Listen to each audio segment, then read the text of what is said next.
Thanks for tuning into Truthout Interviews. I'm Ted Asregadoo, and I've got a bit of a packed show today. Margaret Flowers and Kevin Zeese will be here later to talk about the human and environmental damage of uranium mining. But first up, it's Rania Khalek, and she'll be joining me to talk about school closings in Washington, D.C. and how the shuttering of these schools have racist overtones. Rania, hi, how are you?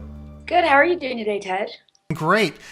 Looking at the graphic that you include in your article on Truthout, which was created by a professor of social science at the University of the District of Columbia. Her name is Amanda Huron. It's clear that the African American populations in the district are being disproportionately affected by these school closings. Yet a U.S. judge said, and you quote him in your article, that there's no discriminatory intent in these closings. But you take this on, so maybe we could use this as a lead-in question to dovetail into how you take on essentially the notion that these closings are not racist.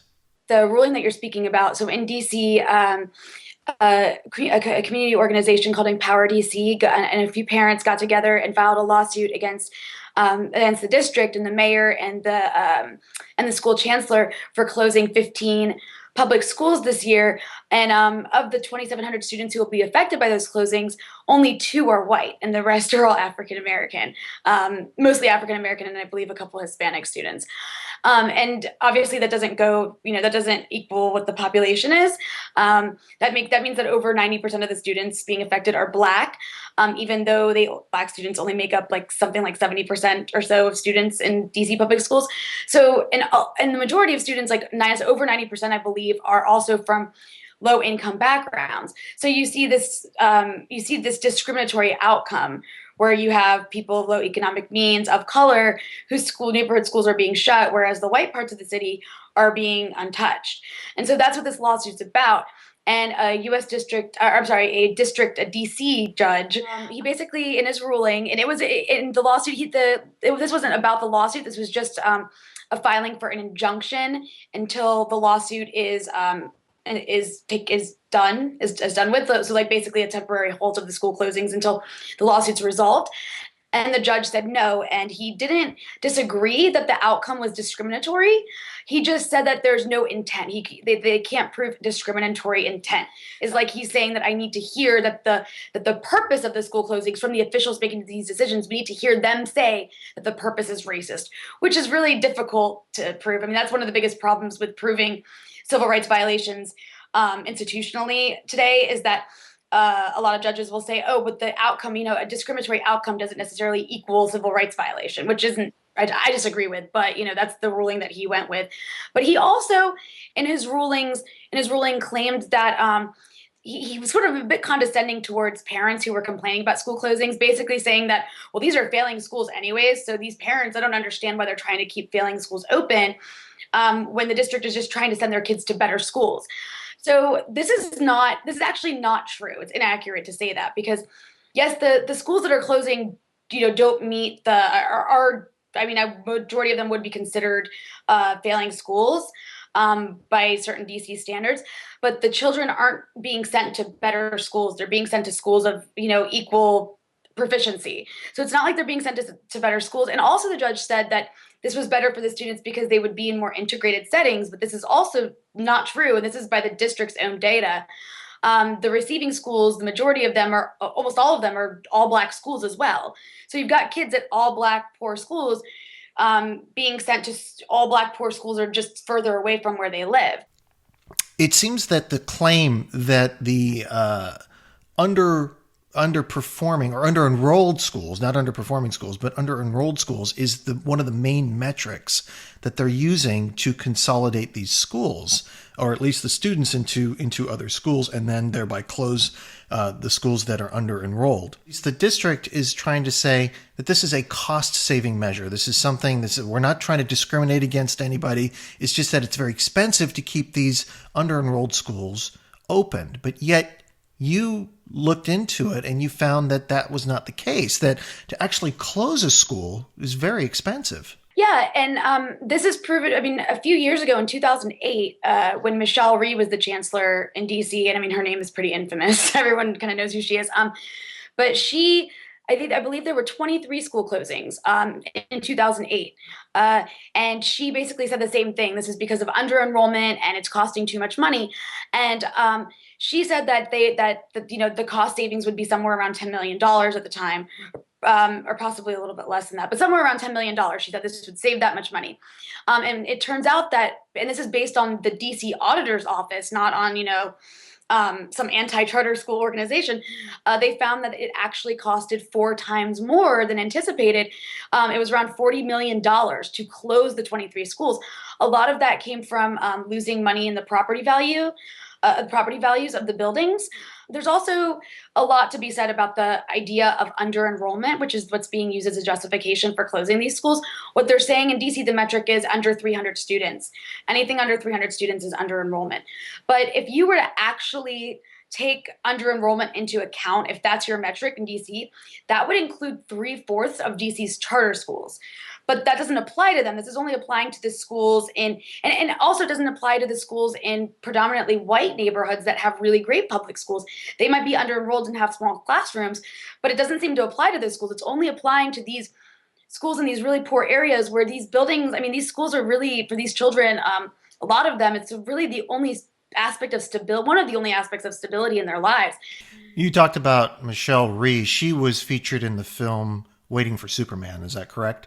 Mhm. Was about the underperforming schools in DC and what she was going through in terms of trying to reform the public school system in Washington D.C. That film was met with some support. I mean, some people were all like, "Wow, you go!"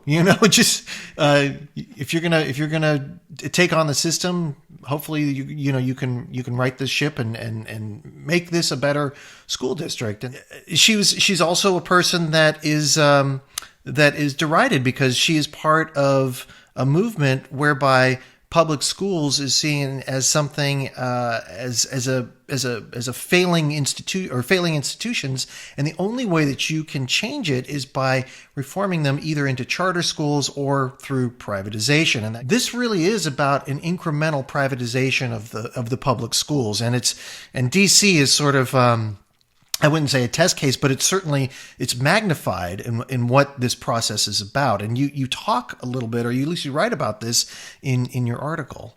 Yeah, and I mean, it's easy to look at the numbers. It's very obvious that that's what it is. Like you said, an incremental privatization of public schooling. And in DC specifically, when Michelle Rhee came in, I think something like 30% of DC school children were at charter schools, which is already a pretty big chunk. And that has a lot to do with the laws in DC. But Michelle Rhee came in and sort of, put that trend on steroids. And because of, I mean, this idea of under enrollment, when they close these under enrolled schools, what happens is charter schools end up getting more of the students. So DC, once Michelle Rhee closed those schools in 2008, charter schools in DC gained some almost 4,000 students, and DC public schools lost 4,000 students. I mean, give or take. So what you see is like this shift. It's not necessarily that you're losing students in the district, and that leads to under enrollment. It's actually the shift from public schools to charter schools that leads to under enrollment at these neighborhood schools. So it's sort of like this cyclical process that ends up justifying further privatization. And so now you have almost 50% of DC public school students in charter schools.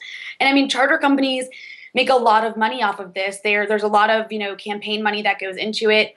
And I mean, it's a trend you see all over the country. And I mean, there is something to be said about public schools in this country. I mean, there is something to be said about, yes, there are things that should be done, particularly in low income areas where we can improve public schools. But the answer to that isn't these privatization efforts or these laying off of teachers and taking away every resource possible to punish bad schools.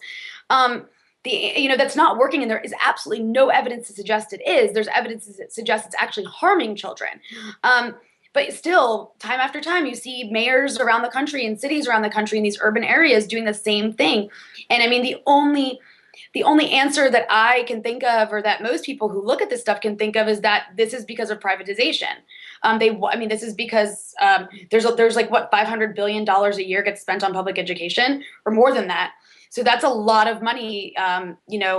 There's a lot of money to be made from that, and so that's why you see this move, this push towards, dismantling public education. But the biggest problem is that it's falling on the backs of these poor students in predominantly Black communities, and because of that, most of the nation doesn't really care because there's a lot of racial indifference, and it's just easier to dismantle their schools. So, I mean, it's it's scary to think that no one cares because of who's being affected, but at some point in time there won't be any more Black schools or poor schools to close, and there's always going to be people who want to make more money, and eventually they will come after your suburban schools. Exactly. I think that you could certainly read Rania's piece on Truthout, but I really want to thank you very much for talking to us about public education in Washington, D.C. and how this is potentially could affect the rest of the country. Thank you so much for having me on, Ted. I appreciate it.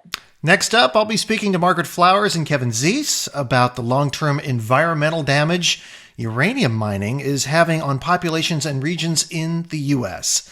This is Truthout Interviews. I'm Ted Asregadoo.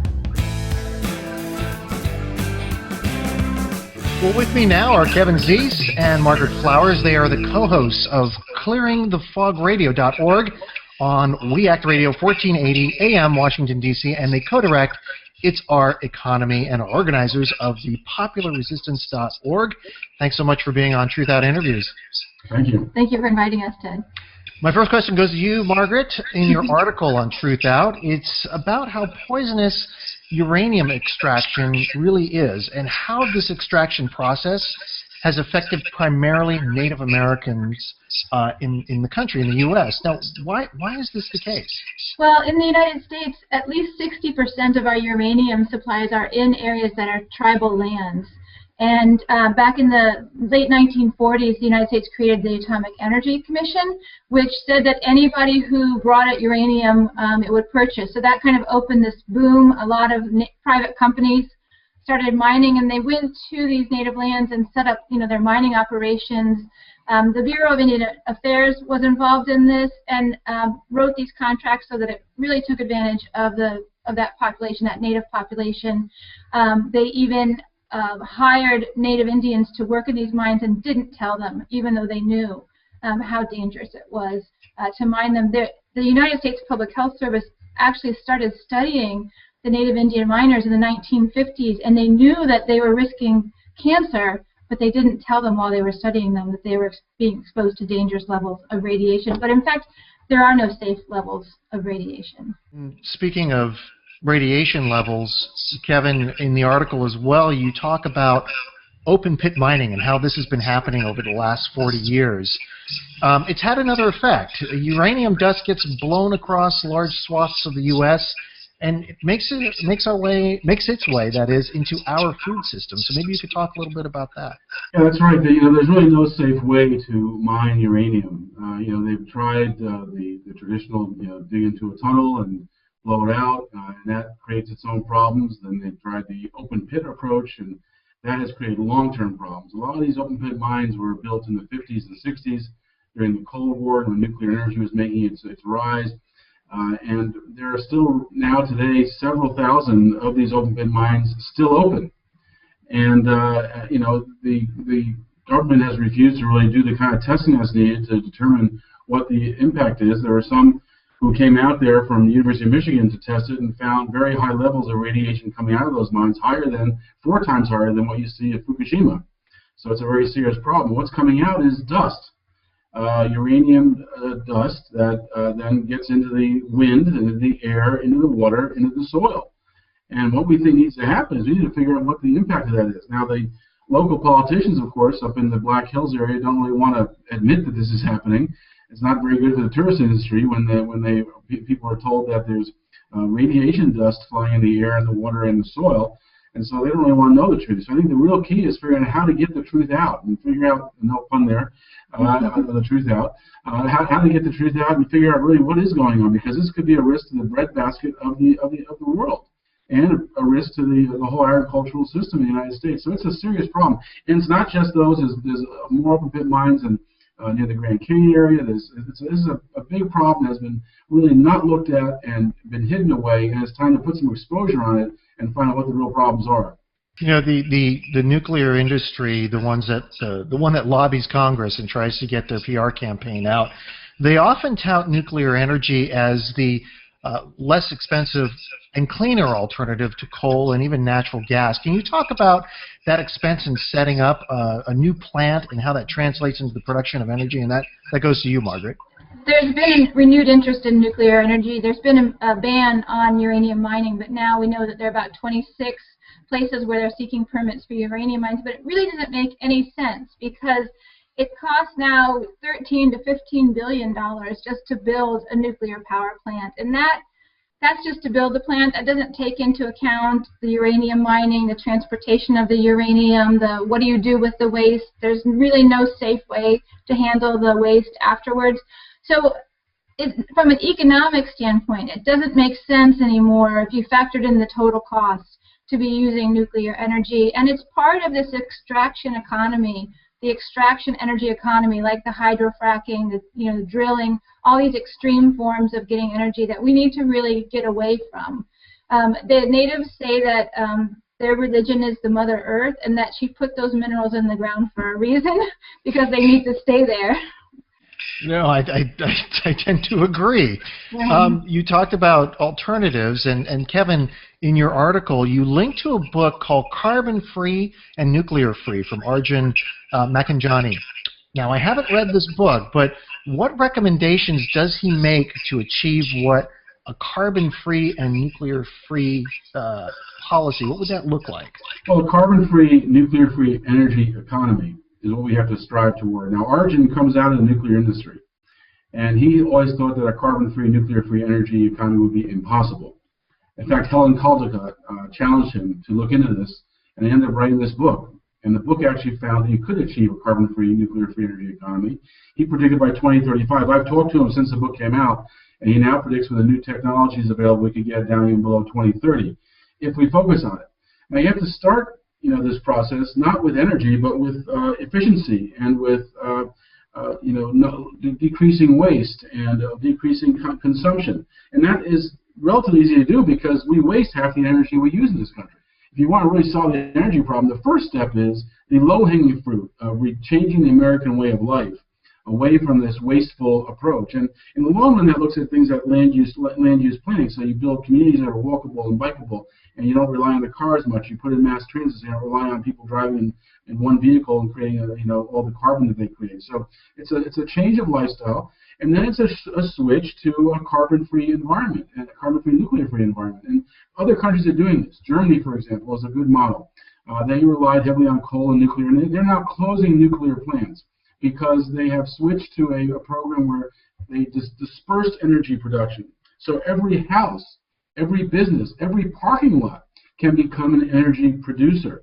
And they did that by using market incentives. People who create energy out of their house are able to then get paid for that energy, a market rate, a good market rate. So they get a return on their investment and they get free energy. And that has resulted in a total switch in the economy. Other countries are doing this as well. The United States is way behind the goal on this, and it really takes leadership at the top to say this is our goal. By 2030, we will be a carbon-free, nuclear-free energy economy. We're making great progress, by the way, on stopping nuclear. The San Onofre plant in California just got closed. Now we're below 100 nuclear plants for the first time since the early 1970s. There's more pressure building, in Vermont and New York to close plants in those areas. There's an article on our website by Harvey Wasserman on popularresistance.org describing how the movement is affecting it. And there's a whole anti-excavation, anti-extreme energy movement developing. People should get involved with Fearless Summer. They can find that also on Popular Resistance. It's all the extreme extraction, radical energy opposition, whether it's tar sands or hydrofracking or mountaintop removal or offshore oil or uranium. All of this extreme extraction we need to end. We need to end the extraction economy. We do that by consciously choosing to go toward a carbon-free nuclear energy economy. And by the way, Arjun's book is not the only one. There are other models out there. So there's a bunch of roadmaps that show we can have that kind of economy if we choose to have it. But it starts with changing our way of life and decreasing waste. That's a critical first step. It's going to create a lot of jobs to do that. and it's going to be the easiest of the steps we have to take. So it's a great road, a great path to get on. We need to get on it. We need some leadership that doesn't say all of the above or drill, baby, drill. The slogans of the Democrats and Republicans are the wrong way to go. We need to say none of those. Keep the dangerous stuff in the ground and use sun, wind, solar, thermal, ocean energies, and efficiency and change of lifestyle, and we can create the kind of economy we want. All right. Well, I want to thank you both for being on the program. Thank you very much for having us, Tim. Thank you. And that's Truthout Interviews for another week. I'm Ted Asregadoo. Thanks for watching.